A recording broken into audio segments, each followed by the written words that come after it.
In May 1961, a US Navy craft was flying a routine submarine patrol over the Arctic Ocean when it spotted something unusual on the pack ice below, a small cluster of plywood buildings. This was the remains of Soviet drifting ice station NP9, hastily abandoned when an ice ridge began destroying the station's runway. This discovery immediately piqued the interest of US Naval Intelligence, who recognized the abandoned station as a potential intelligence bonanza. But how to get to it? Floating nearly 1,000 kilometers from the nearest American military base at Thule in Greenland, NP9 was beyond the range of any helicopter and could not be reached by icebreakers before the ice beneath it broke up and melted. Fixed to an aircraft could reach the station and drop men by parachute, but then there was the matter of recovering them afterward. Thankfully, the Navy had a trick up its sleeve. A gadget so outlandish it looked like something straight out of a James Bond movie, and indeed, it later would be featured in one: the Fulton Surface-to-Air Recovery System. This is the story of Project COLDFEET, one of the most badass intelligence missions of the Cold War.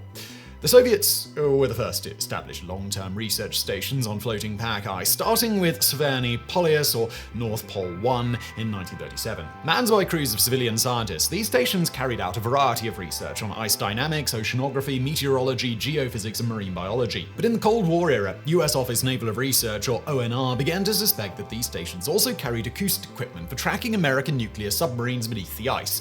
Until 1961, however, there was no proof to back up these suspicions. What became known as Project COLDFEET was spearheaded by US Navy Lieutenant Leonard Leshak, one of the Navy's foremost experts on Arctic operations, who had helped set up submarine tracking equipment on Ice Island T3. The abandonment of MP9, he realized, was a golden opportunity to learn more about Soviet submarine tracking capabilities and Arctic research in general. He later recalled, "I realized that if we kept track of Soviet stations, particularly the ones around Canada, then we could tell when they broke up. And we know from our own experience that these stations that have been lived on for months and months can't be abandoned all that quickly. And a lot of the things that were there were likely to be left there."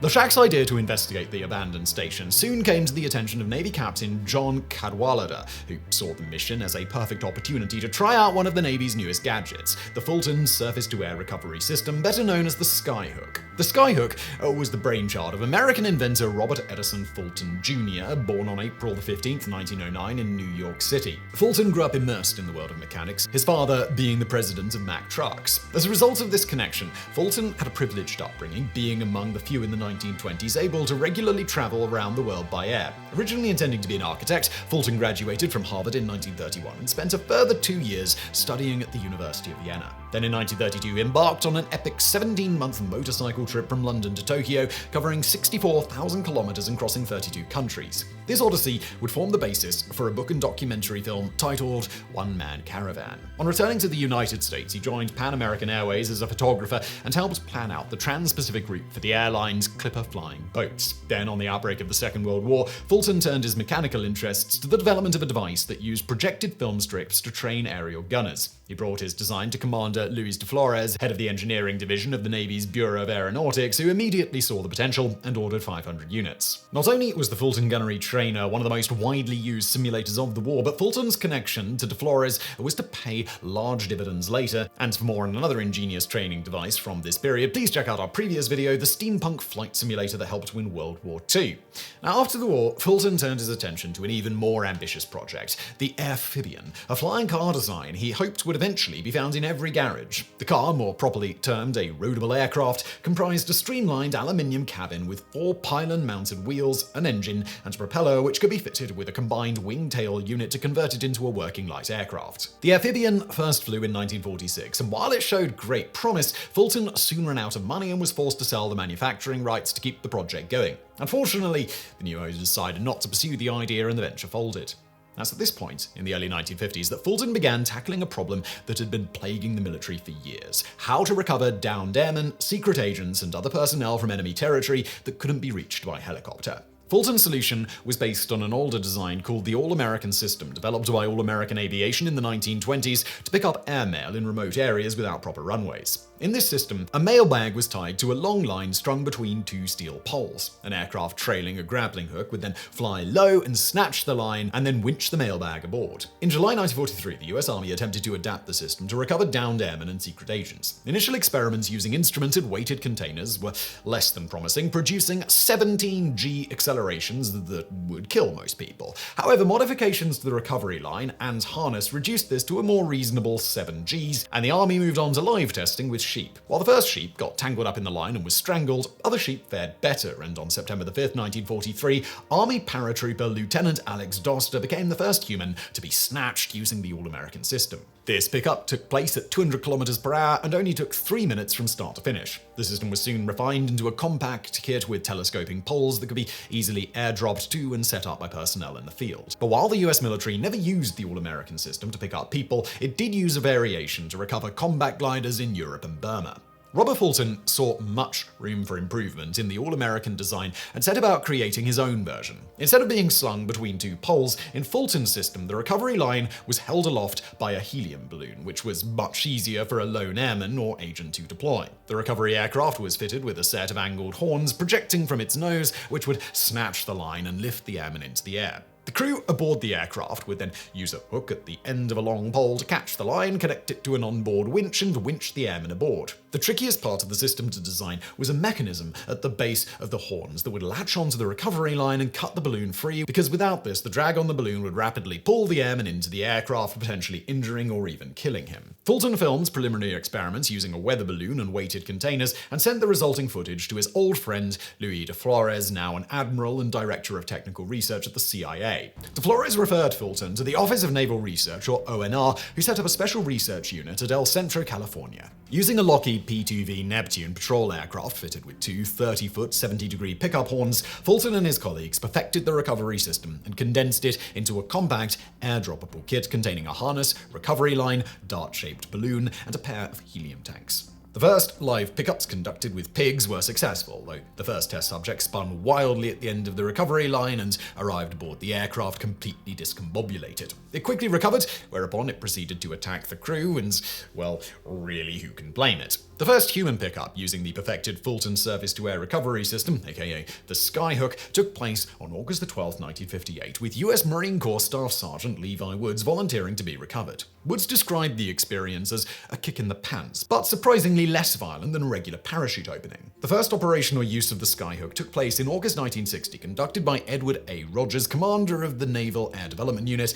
and Dr. Max Brewer, head of the Navy Arctic Research Laboratory. The pair flew the Fulton-equipped P-2V to Point Barrow, Alaska, where they used the system to recover mail from floating ice island T3 and mastodon tusks, indigenous artifacts, and geological samples from a research camp near Peters Lake. The climax of the test came when Rogers and Brewer dropped a Fulton kit near the icebreaker USS Burton Sound, whose crew recovered the package and used it to effect a successful manned pickup. These tests confirmed that the Skyhook was reliable and ready for action, and for more on a bizarre incident that took place on Ice Island T3, please do check out our previous video, a total legal clusterfuck, murder on ice.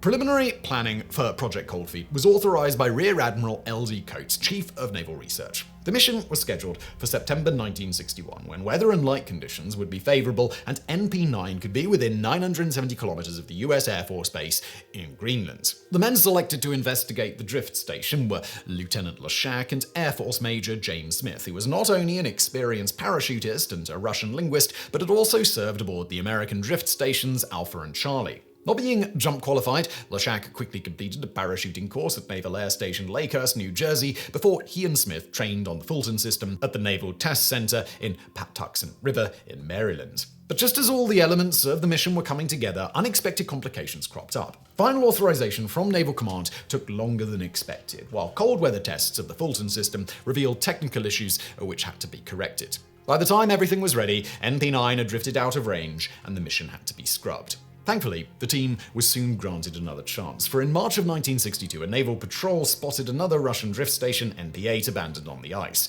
Not only was the station a more advanced model than NP-9, but it was also more accessible, lying less than 1,000 kilometers from the Canadian Armed Forces at Resolute Bay, Northwest Territories, today Nunavut. After obtaining permission from the Canadian government, in mid-April, the Fulton-equipped P-2V and a Lockheed C-130 Hercules support aircraft flew to Resolute Bay via Fort Churchill, Manitoba. The team had hoped that that the latest hydrographic office ice surveys would confirm the location of NP8, but bad weather prevented a sighting.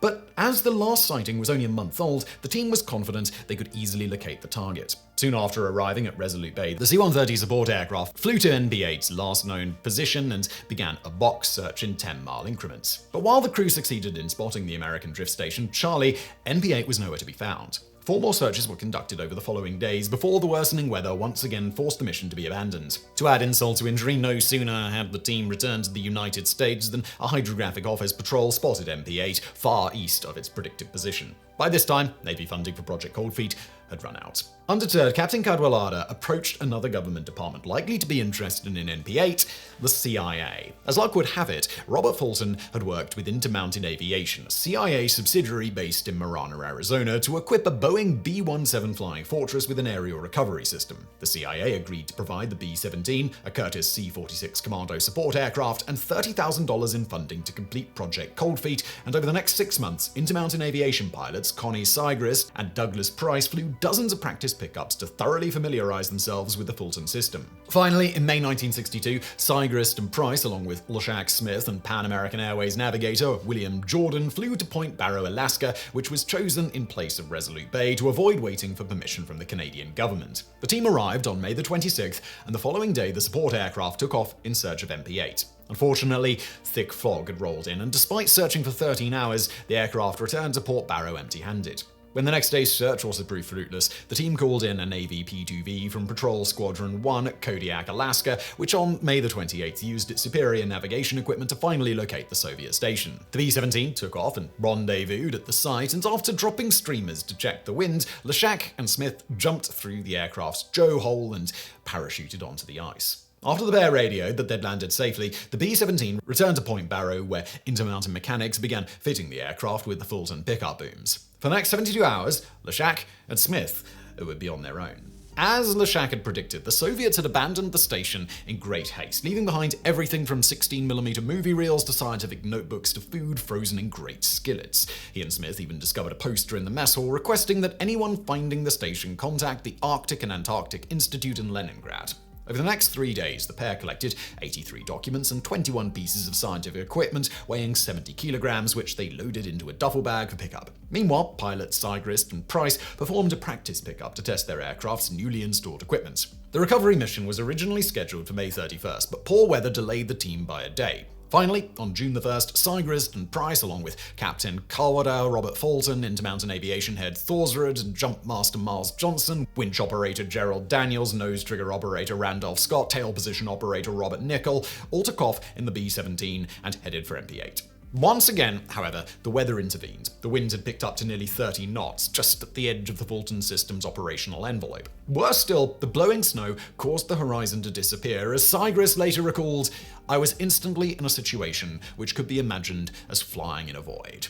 Nonetheless, the team pressed on. Leshak and Smith deployed the first balloon and tied it to their duffel bag of captured documents and equipment, which was successfully recovered by the B-17. When it came time for Leshak to deploy his own balloon, he had to be restrained by Smith to prevent him from being blown away. In a brief moment of terror, Leshak was torn free from Smith's grasp and dragged along the ice before being stopped by an ice block. A moment later, the B-17 caught the recovery line and Leshak was snatched up into the air. Facing the wind at 240 kilometers per hour, he found himself unable to breathe and had to use his arms to roll onto his back. It took 6.5 grueling minutes to winch him aboard the B-17. Meanwhile, Smith deployed his balloon and held on to a Russian snow tractor to prevent himself from blowing away. But his grip failed and he too was dragged along the ice before catching a crack with his heels. When the B-17 finally caught the recovery line, it was traveling in the opposite direction, resulting in a violent and disorienting recovery. Though slightly traumatized when winched aboard, the two men soon recovered. As Leshak later recalled, "We celebrated with a bottle of that 69 Scotch provided to us by the CIA air boss who was on board, and then Jim and I promptly fell asleep.